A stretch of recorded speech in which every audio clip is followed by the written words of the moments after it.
Greetings again from the home slice. Welcome to the channel.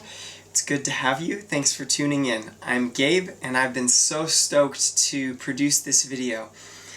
This video's been an idea in my mind for a long time, and my hope is that viewers all over the world and gals who are working on their sharpening craft will be able to really fine-tune the way that they balance their edge and be able to observe with your eyes and with your fingers a little bit more on a daily basis of what the edge is doing, so that when it comes to the point of removing burr and balancing your edge, you just get it just right. Now keep in mind, I've got viewers from all skill levels, so hey, if you've rocked up and you're better at sharpening than I am, then hopefully you can find something new or something helpful in this video.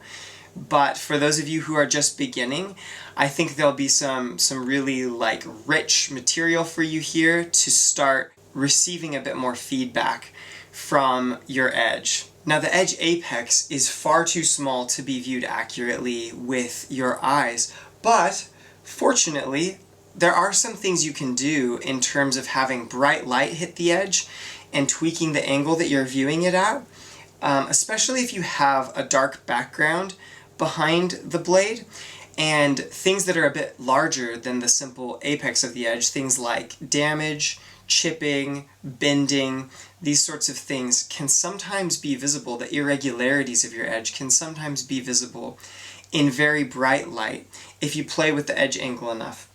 Some benefits to learning to identify this kind of thing with the naked eye is that you can begin to learn, if you frequently do check-ins, which tasks am I doing that cause strain to the edge? When is a good time to hone or steel the edge? You can also identify, before a sharpening job, which parts of my edge are really going to take the most work, and then come back and check in with those specific portions to ensure that they've been done and reprofiled completely.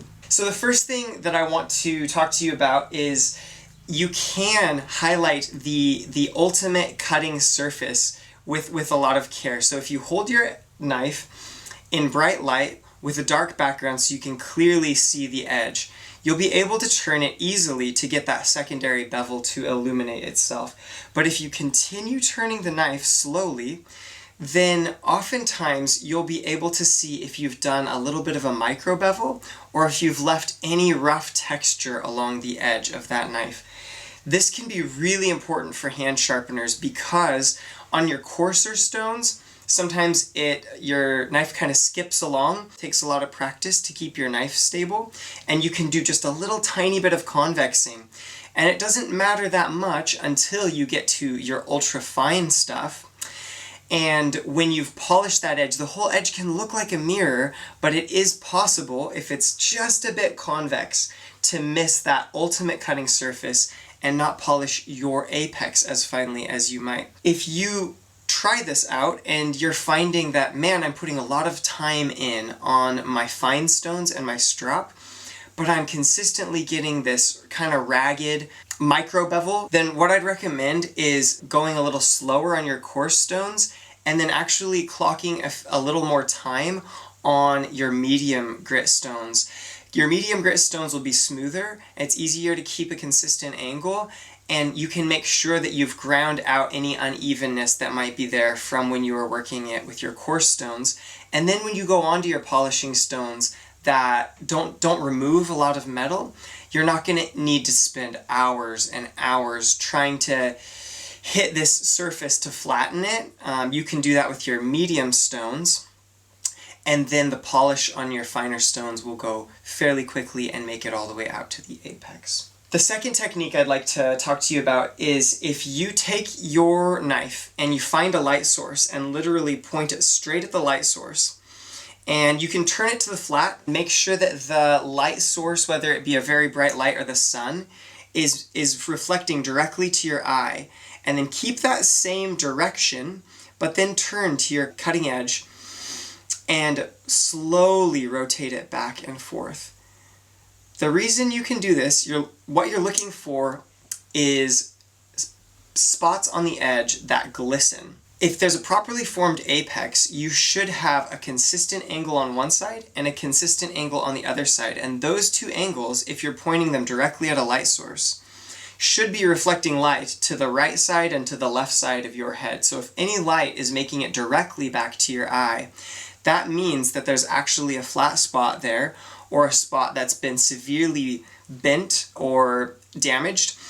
And this can really help you pinpoint if there's one part of your edge that's a little more beat up than the rest, and it can also be a good check after you're done sharpening. You can do it really quickly to make sure that you got all of those flat spots out completely, because it can be very difficult to tell without some careful analysis. Once you've received all the input that your eyes can give you, and you've sort of maxed out the fine detail that's observable with your eyes, you still, every one of you, well, I assume every one of you, has one more instrument that can sense things even finer, and it's right here, your fingers. So, I'm going to give you a piece of fairly sort of counterintuitive advice.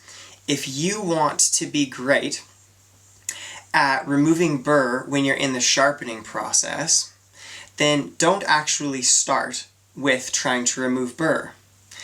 Now, why do I say that? Well, it's been my experience that almost all edges on all steels, but especially highly ductile steels or tough steels like CPM 3V, 1075, 420HC, these kinds of steels predominantly, but I would say all steels, before they will dull completely, before your edge will sustain permanent damage, there will be spots in your edge that begin to bend on a micro level. And you can actually feel this with your fingers. So what I suggest to all of you, and what I do daily, is form a sort of edge check-in habit.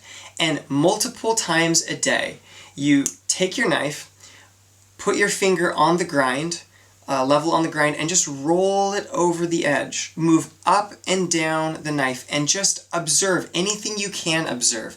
Does the edge feel different on one side than it feels on the other? Does it feel like it may have bent or rolled slightly? Can you feel any irregularities? If you do this daily, this will help you identify quickly just micro changes in the edge, and eventually will yield a very, very precise ability to feel the burr in your edge when you're trying to remove it on the last step of sharpening. Another thing I'd recommend is whenever you do a fairly rough or wearing cutting task, finish the cutting task and immediately do an edge check-in. Do it before the task, do it after the task. And doing this is going to allow you to feel if there's any micro changes that are happening with the steel and the edge that you've put on it before and after the task.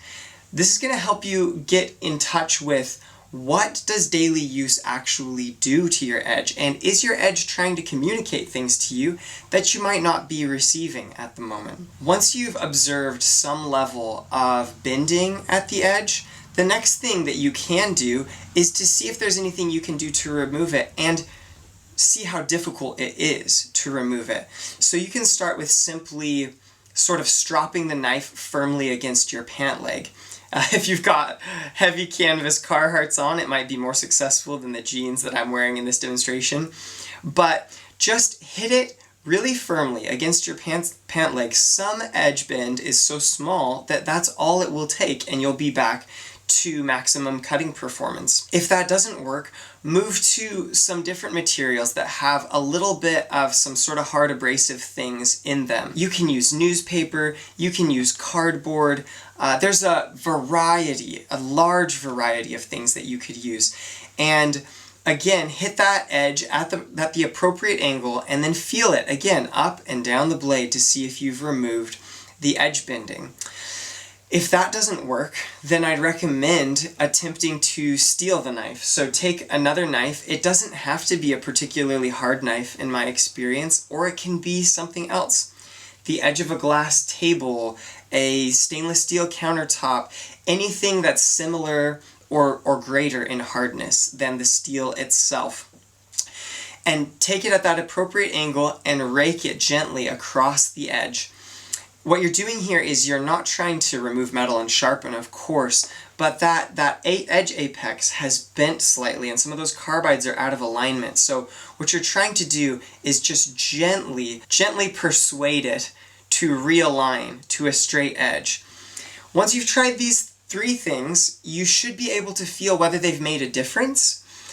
And as you do this over time, you'll be able to realign your edge, which actually will increase the length of time before you need an additional sharpening, because a bent edge is more prone to damage than a straightened edge is. In conclusion, depending on where your awareness and skill was at the beginning of this video, it's possible that your edge wants to talk to you and give you a lot more feedback than what you were previously aware of.